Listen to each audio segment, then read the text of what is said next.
Hello and welcome to the monthly update on Russia. Back when Mr. Putin became the president of Russia in 2000, there was a sense that Russia would build up on the existing relationships with Europe and the US and be on rather friendly terms, and that had been true for a number of years. But I wanted to know when the relationship between Russia and Europe started to sour, if I can identify a specific point in time or event that marks the shift. I thought a good place to start was by looking at the annual presidential address to the Federation.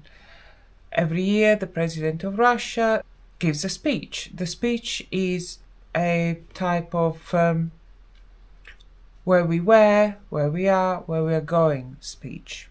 So, because Mr. Putin was elected in 2000, I took all these speeches from 2000 till now.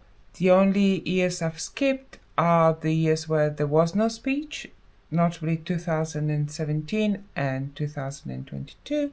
And the 4 years that he was not president. Between 2008 and 2012, the president of Russia was Mr. Medvedev. The speeches ranges from anything between 30 to 40 pages to give you an idea. And I source the speeches from the Kremlin on website, kremlin.ru, and an additional website where I couldn't find them on the kremlin.ru, which is consultant.ru. Links in the description below. I looked at all the texts, and first of all I want to concentrate on when Mr. Putin mentions Europe. So I tokenized all the text into sentences and look for sentences that contain the word Europe. Now, it's still a large body of work, so I employed Hugging Face. Hugging Face is an AI model. This is not proper AI or machine learning. This is kind of back of the envelope AI, in the sense that you've got a hunch or maybe an idea and you don't want to spend a lot of time looking into it, but you want to see if it's got legs. So I just downloaded the model with a few dependencies and run my text through it. Because it takes some time, once I got the results, I saved them in a CSV. If you look at this, mostly positive. And let's show a bit more. Let's look for some negative. Once you identify the positives, because this is not as trained, because this model has not been trained specifically on a body of work coming from Mr. Putin, it'll make quite a few mistakes. Now, there's a lot of positives, but let's move down to a cluster of negatives. Let's see. Okay, we have a bit of a cluster of negatives here. He mentions a missile defense system in 2007. Now, let's see. I'll put up some images of what it is. At the time of the Bush administration, the administration came up with an idea of setting up new bases in Europe equipped with radars and long-range missiles, and have them as a rapid response or deterrent against enemy states as defined by the Bush administration, such as Iran and North Korea. Russia didn't like this because, from their point of view, the same missiles could be pointed at them. The Bush administration reassured them. Bush and Putin talked it out. It seems to be that the situation had been diffused. And anyway, this project got binned by the following administration, which was the Obama administration, that decided to just work with what was already there in Europe and maybe update and enlarge that instead of making new bases. Even so, that marks a shift.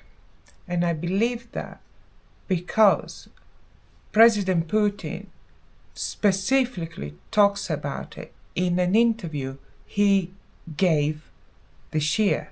We're talking about 17 years later. I would call that a bit of a bugbear. Anywho, let's move on. Let's see how he feels about America, eh? And let's see. This is America. Let's open it up a bit. It talks a lot less about America. And let's look at 2007.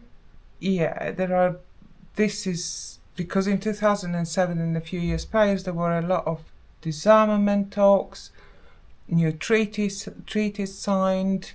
There was a lot of not just throwing on the relationship, it was at the stage of building the relationship. And then things really took the wrong turn back in 2007, and there is more negative. Right, because I focused on what interested me, i.e. when the relationship with Europe and the US started to sour, you might get the impression that he talks a lot about Europe and the US in his speeches, which it does not. There is just, depending on the geopolitical situation, a handful or so of sentences. And this is why I'm going to show you a frequency analysis, how many times a word appears in the text, to put it simply. For brevity, I picked up some key year speeches, 2000, 2007, and 2023, where you would expect more talk about Europe and America. 2000 is being his first speech, is going to be the most neutral one. So we can see that state, Russia, country, those are top.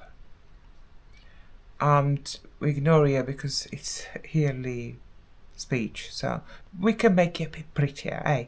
So let's have a word cloud. In 2000, the word clouds looks like that. Of course, I curtailed the number of words. So you can see country, Russia, state, economy is a big part of it. And 2000, the speech is all about growing the economy, modernizing, stabilizing inflation. Remember that Putin took over after the wild 90s. And in 2007, we still have state, Russia, country. And in 2023, we have country, Russia, people. And the economy, business, still there. But let's not be mistaken about this. Putin in his speeches talks about many, many, many things. But the focus is always Russia, the Russian state. And now, as usual, I'll show you the results of the opinion polls for last month. So we changed to a different Colab. And let's see, that's all prep work to get the data. I collected the data in yet another Jupyter Colab, Google Colab notebook, but there are so many of these you want to look at, I presume. And so this is the approval ratings. We are up here, so still doing fairly well. If you look at the tail results for President Putin, which should be up here, still fixed at 87%. Disapprove 11, not much. And if we look at this, you can see that the president's approval ratings are always higher. But the approval of the government has been creeping up over time as well to come closer to the approval ratings that the president achieves. And last, we have the assessment of the situation in the country. The respondents believe that the country is being steered in the right direction, the governance is tolerably decent. And that's it for this month update on Russia. Thank you so much for joining me. Just in case you're the first time here, I do this type of video once a month, and I do weekly videos taking you along where I go and I found something interesting that I want to share with you. Those videos come out in English, Italian and Bulgarian. This type of video comes out only in English. Thank you so much for watching. Have a lovely day. Bye bye.